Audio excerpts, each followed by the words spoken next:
ये देखिए मैं 4 नर्सरी से अलग अलग कलर के लेके आया हूँ ये।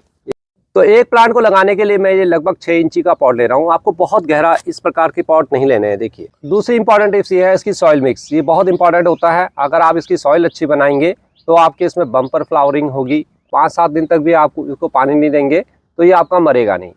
अगली टिप्स की बात करें दोस्तों, इसके साथ एक बहुत बड़ी दिक्कत ये आती है। दोस्तों आपका स्वागत है हमारे रूफटॉप ऑर्गेनिक गार्डन में।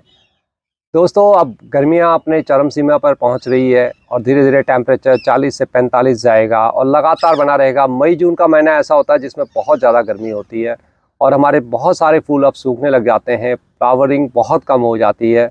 अडेनियम या दूसरे प्लांटों को 1-2 को छोड़ दें तो बहुत कम ऐसे प्लांट्स हैं जो आपको फ्लावरिंग देंगे, क्योंकि ये सब डोरमेंसी में चले जाते हैं। अडेनियम भी काफ़ी डोरमेंसी में चले जाता है, उसमें भी फ्लावरिंग कम हो जाती है। हमारा गार्डन सूना सूना सा लगने लग जाता है। चाहे आप 4 गमले रखे हों, चाहे 40 रखे हों, चाहे 400 रखे हों, दोस्तों सबके साथ ही यही होता है कि बिल्कुल सूखा सूखा सा लगता है। और सब प्लांट के हमें ये कोशिश होती है कि हम इनको किसी प्रकार से गर्मी से बचाएं। फिर बरसात आती है, प्लांट्स में नया जीवन आता है और फिर से हमारा गार्डन महकने लगता है, फिर फ्लावरिंग स्टार्ट हो जाती है। तो दोस्तों कुछ प्लांट्स लेकिन ऐसे होते हैं जो इस गर्मी को भी पूरी अच्छी तरह से सहते हैं और उन्हीं फ्लावर्स में 2 प्लांट ऐसे हैं दोस्तों जिनको आपने गार्डन में आपने ज़रूर लगाना चाहिए। बिल्कुल मेंटेनेंस फ्री होते हैं ये और आपने देखा होगा अक्सर सभी लोग इनको लगा के अपने घर में रखते हैं। जी हाँ, आप मेरे हाथ में देख रहे हैं, मैं बात कर रहा हूँ, ये है पर्सुलिन। आप देख रहे हैं ये मेरे पिछले साल का है, देखिए। और मैंने इसको पिछले साल का बचा के रखा था और अब इसको 1 महीने पहले ही मैंने नए पॉट में इस प्रकार से चेंज कर लिया था। तो अब देखिए पूरा भर के और इसमें अब फ्लावरिंग स्टार्ट हो गई है और ये अब गर्मियों के से लेके पूरा मेरा अक्टूबर नवंबर तक, इवन नवंबर तक भी जब हम इसको हटाते हैं तब भी इसमें फ्लावरिंग छोटे छोटे हो रहे होते हैं। तो इनका फ़ायदा ये है कि बड़े पॉट के साथ भी लगा सकते हैं और एक नीचे उसके आराम से जहाँ कहीं बड़ा पेड़ है जैसे हिबिस्कस का है, अलामांडा का है या दूसरे हैं, उनके अंदर भी नीचे इनको आप आराम से लगा सकते हैं। इसका एक टावर बना सकते हैं, जो मैं टावर बाद में बनाता हूँ, मैं भी बनाता हूँ उसका टावर, लेकिन मैं भी इसको जून जुलाई के बाद जून के वहीं बनाऊंगा, जिससे मेरे को जुलाई अगस्त सितंबर में ये बहुत अच्छे खूबसूरत से फ्लावर देते हैं। इन्हीं के साथ साथ दूसरा होता है दोस्तों पोर्चुलका, जो आप मेरे पास ये देख रहे हैं। ये देखिए मैं 4 नर्सरी से अलग अलग कलर के लेके आया हूँ। ये येलो कलर में देख रहे हैं आप, ये रेड में है, ये पिंक में है और ये वाइट में है। बहुत सस्ते मिल जाते हैं आपको ये। और अगर आप नर्सरी से नहीं भी लाते, किसी के पास भी है, तो आप एक टहनी इस प्रकार से तोड़ के अपने वहाँ आराम से इसको लगा सकते हैं और ये थोड़े दिनों में ही फैल जाता है। इन दोनों प्लांट्स को लगाने के लिए हम अगर मिट्टी की बात करें, सॉइल की, और कुछ अगर इंपॉर्टेंट टिप्स की बात करूं जिससे कि आप इनको इजीली ग्रो कर सकते हैं, कुछ छोटी छोटी चीज़ें ध्यान रखेंगे तो आपके यहाँ इसकी बम्पर फ्लावरिंग होगी। सबसे पहले आप ये सोचिए, ये सेमी सक्लेंट्स है। सेमी सक्लेंट्स का मतलब इसके जो नीचे ये जो तना होता है दोस्तों, ये जो होता है इसके अंदर पानी होता है ज़्यादातर। इसके अंदर आप दूसरी हार्ड स्टेम नहीं होती जैसे दूसरे प्लांट्स की होती है किसी भी। इसके अंदर खाली ये हल्के से होते हैं। आप इनको ऐसे तोड़ेंगे तो ईजिली ये टूट जाते हैं और ये देखिए इसके अंदर वाटर निकलता है इस प्रकार से। तो इसके ये सेमी सक्लेंट्स प्लांट होता है तो ऑलरेडी ये वाटर को अपने अंदर रखता है, तो इसको पानी की बहुत कम आवश्यकता होती है। दोस्तों ये गर्मियों में बहुत अच्छा इसका फ़ायदा है कि अगर आप इसको 5-7 दिन तक भी आप इसको पानी नहीं देंगे तो ये आपका मरेगा नहीं और इतनी ज़्यादा हीट को भी ये सहन कर लेता है, क्योंकि ये अपने अंदर पानी को रखता है। अगर आप ये लगा रहे हैं और अच्छी फ्लावरिंग चाहते हैं तो सबसे पहले इंपॉर्टेंट टिप्स ये है कि इसमें पानी थोड़ा कम डालें आप। बाकी प्लांट्स में जैसे सुबह शाम डालते हैं, गर्मियों में रोज़ प्लांट पानी डालते हैं, इसको अवॉइड करें। इसको कोशिश करें 2 दिन में डालें, 3 दिन में डालें। जब अच्छी तरह से मिट्टी टाइट हो जाए, आपको लगे कि हल्का सा पौधा मेरा पानी की रिक्वायरमेंट हो रही है, 2-4 दिन करके देखिए, उसके बाद आपको आइडिया आ जाता है कि इसको कैसे हमें पानी देना है। और एटलीस्ट कम से कम 2 या 3 दिन के अंदर इसको पानी गर्मियों में आपने देना है। गर्मियों की बात कर रहा हूँ। तो आप देखेंगे कि आपकी पर्सुलिन और पोर्चुलका बहुत अच्छे, दोनों ही बहुत अच्छे इसमें फ्लावरिंग आ रही है। तो दोस्तों दूसरी इंपॉर्टेंट टिप्स ये है इसकी सॉइल मिक्स। ये बहुत इंपॉर्टेंट होता है। अगर आप इसकी सॉइल अच्छी बनाएंगे तो आपके इसमें बम्पर फ्लावरिंग होगी, पानी इसमें अटकना नहीं चाहिए। तो आप जब भी इसकी मिट्टी बनाएंगे तो 4 भाग आप अपनी गार्डन सॉइल को लीजिए, सिर्फ 4 भाग जो भी आपके पास मिट्टी है। 2 भाग उसमें सैंड ले लीजिए, कोई भी सैंड, बदरपुर हो या दूसरा जो कंस्ट्रक्शन सैंड होती है जो ग्रे कलर में आती है वो वाली सैंड ले लीजिए, या लाल वाली जो बदरपुर होती है उसको ले लीजिए, कोई भी सैंड हो, और इसमें मिला लीजिए। 4 और 2 6 हो गए दोस्तों। और 2 भाग आपको लेना है, लगभग 2 या 3 भाग के आसपास आपने लेने हैं अपनी कोई भी कंपोज, चाहे आपके पास काउ डंग कंपोज हो, चाहे आपके पास वर्मी कंपोज हो, किचन हो, लेकिन अच्छी पुरानी खाद हो, उस चीज़ का आप ध्यान रखें। अगर 2 भाग भी लेंगे तब भी इसमें चलेगा, क्योंकि बहुत ज़्यादा इसमें आपको इसमें बहुत ज़्यादा खाद देने की आवश्यकता नहीं होती है। इसमें नाइट्रोजन आपको ज़्यादा नहीं डालना, नहीं तो ये आपके बड़े बड़े होते रहेंगे और फिर फ्लावरिंग बहुत कम हो जाती है। इस चीज़ का ध्यान रखें, इसलिए 2 ही भाग डालें और 2 भाग आप इसमें ले लीजिए कोकोपीट या राइसस। तो आप जो मेरी ये मिट्टी देख रहे हैं, इसमें ऑलरेडी ये सब चीज़ें मैंने पहले से मिला रखी है। दोस्तों आप बोन मील डालना चाहें, आपकी इच्छा है, लेकिन मैं इन सब चीज़ों में कभी भी बोन मील नहीं डालता हूँ, ना आवश्यकता होती है, क्योंकि ये ईजिली ग्रोइंग है। वो सब चीज़ें नीम खली वगैरह ये सब चीज़ें मैं इसमें इस्तेमाल नहीं करता हूँ उनको, क्योंकि ये सब चीज़ें महंगी भी होती हैं, तो उनको बड़े प्लांट्स में दूसरी जगह हम यूज़ करते हैं। इनमें कोई बीमारी ऐसी आती नहीं है।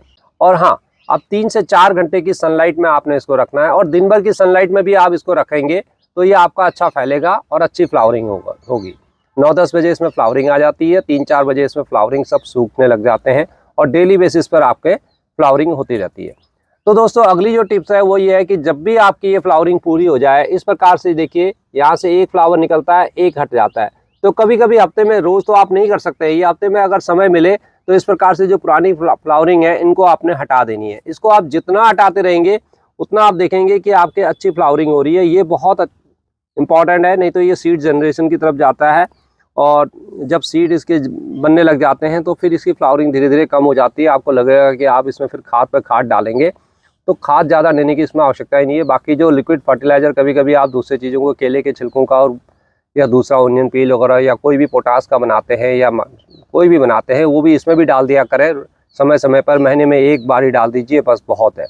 आप हल्की हल्की प्रूनिंग करते रहें। एक ये भी है कि जैसे देखिए दोस्तों, ये एक फ्लावर यहाँ आ रहा है, लेकिन यहाँ से आप साइड से देखेंगे बहुत अच्छा हो रहा है, तो कई बार हमें इनको हटाना पड़ता है।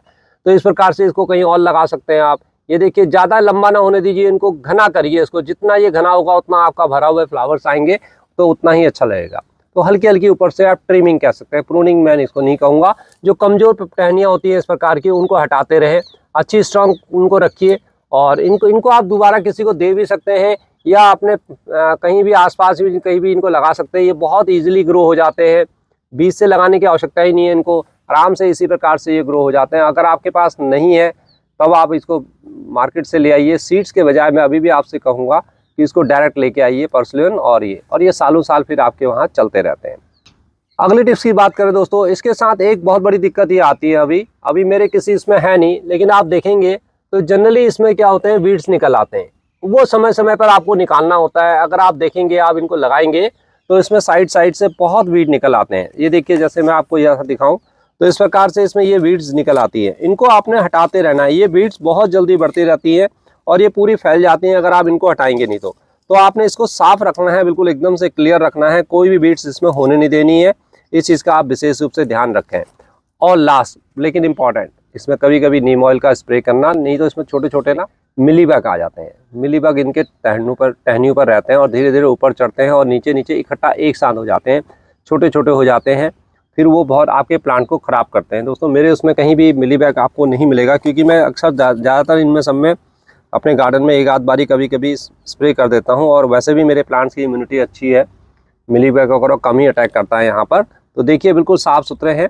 तो बाकी तो इसमें माइट्स वगैरह का अटैक होता नहीं है, लेकिन मिलीबग इसके अंदर आता है। तो नीम ऑयल का स्प्रे कर दीजिए। बहुत ज़्यादा गर्मी जब हो जाएगी और उसके बाद बरसात आएगा, वो भी आपको करने की आवश्यकता नहीं पड़ेगी। अभी अप्रैल और मई के महीने में थोड़ा सा इन सब चीज़ों का अटैक ज़्यादा होता है, तो इस टाइम पर कोशिश करें।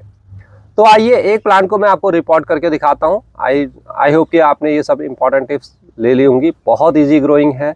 अगर आप पहली बार हमारे साथ जुड़े हैं तो हमारे चैनल को सब्सक्राइब कर लें, वीडियो को लाइक करना दोस्तों, अपने दोस्तों के साथ भी शेयर करिए।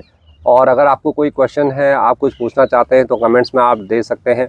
बहुत इजी ग्रोइंग प्लांट है, ये इजीली लग जाता है और आप इसको हैंगिंग में भी लगा सकते हैं। देखिए मैं इसको अलग अलग प्रकार से लगाता हूँ। तो इस प्रकार से देखिए दोस्तों, आप इसकी 2-2 लीटर की बोतलों में ऐसे काटते हुए ऊपर से इस प्रकार से भी आप इसको लगा सकते हैं। और दोस्तों ये हमारे हैंगिंग में भी बहुत अच्छे लगते हैं। आप देख रहे हैं, आप मैंने इनकी कटिंग धीरे धीरे सब में लगा दी है। तो इनको ये यहाँ पर बहुत अच्छे हमें फ्लावरिंग देते हैं, लटके रहते हैं। बहुत अच्छे अलग अलग कलर के फ्लावर्स इसके अंदर आते हैं। तो 6-7 इस प्रकार की आप हैंगिंग भी तैयार कर सकते हैं। तो एक प्लांट को लगाने के लिए मैं ये लगभग 6 इंची का पॉट ले रहा हूँ। आपको बहुत गहरा इस प्रकार के पॉट नहीं लेने हैं। देखिए इतने गहरे अगर आप लेंगे, इनकी जड़ें नीचे तक जाएंगी, ये बहुत ज़्यादा ग्रो करेंगे। और क्या होगा कि इसमें घास भी उतनी, वीड्स भी बहुत ज़्यादा आएगी। आप बहुत इसको संभालना बहुत मुश्किल हो जाता है। हालांकि बड़े में बहुत अच्छा लगता है, लेकिन ज़्यादा बड़े में लगा देंगे तो दिक्कत हो जाती है, इसकी रूट्स बहुत नीचे तक जाएंगी, ज़्यादा लंबे हो जाएंगे, आपके फ्लावरिंग बहुत कम हो जाएगी।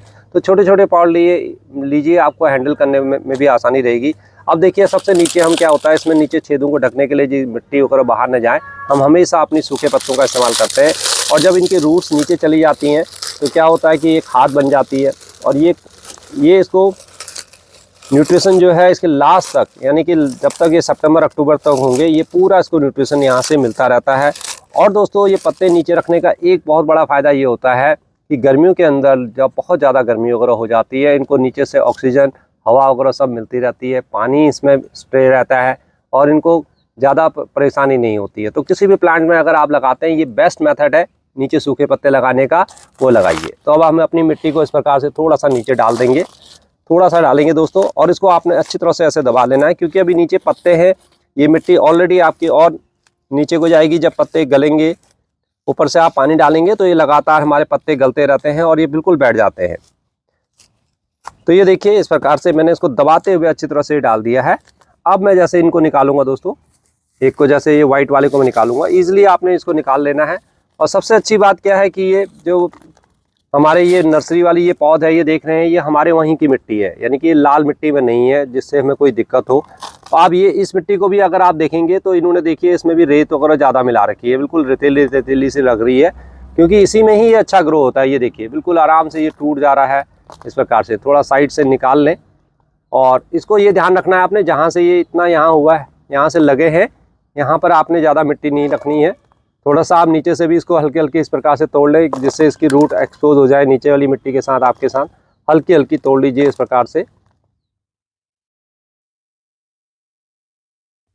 क्योंकि इजी ग्रोइंग है। इसको आप कटिंग से भी लगाते हैं तब भी लग जाता है, तो आप इसको कभी भी लगा सकते हैं, सुबह शाम कभी भी इसको लगाइए। मैंने देखा है कभी कोई इसमें दिक्कत आपको नहीं होती है। बस ये रखने के पश्चात इसको हल्का सा दबा दें और अपनी वाली जो ये गार्डन सॉइल है इससे इसको इस प्रकार से ढक दें। बस ऊपर तक ले लीजिए थोड़ा सा, या धीरे धीरे आपकी मिट्टी नीचे दब जाएगी। और इसको इस प्रकार से टैप कर लें, इसको वाटरिंग कर दें और रख दीजिए जहाँ भी आपने रखना है। इजी ग्रो हो जाएगा, ये 1-2 दिन थोड़ा सेटल होने में लगेगा, उसके बाद ये धीरे धीरे अपनी ग्रोथ करेगा। तो दोस्तों इसको थोड़ा सा इस प्रकार से आप फैला सकते हैं। ये देखिए खड़े होकर न रखे हुए, इस प्रकार से इसको थोड़ा थोड़ा कभी कभी हाथ से इसको धीरे धीरे जैसे फैलाते रहिए। तो ये देखिए अभी जैसे खड़ा था, तो अब देखिए बहुत अच्छा लग रहा है ये, और अब इसमें धीरे धीरे चारों तरफ से फ्लावरिंग होगी। तो ये देखिए पॉट हमारा कितना सुंदर बन जाता है। तो इसी प्रकार से मैं इन 4 को लगा लूँगा। ट्राई कीजिए दोस्तों, बहुत ईजी है, बहुत आपको अच्छा लगता है। अलग अलग पॉट में लगाइए, थोड़ा सा क्रिएटिविटी दिखाइए। गार्डन में यही चीज़ें होती है जो हमें करनी होती हैं। करिए अगर आपके पास समय है तो, इन्वॉल्व रहिए। गार्डनिंग करने से हमारा मन बहुत प्रसन्न होता है, और जब फ्लावर खिलते हैं तो दिल और भी खुश हो जाता है। फिर मिलते हैं दोस्तों किसी और वीडियो में। लाइक ज़रूर कर देना।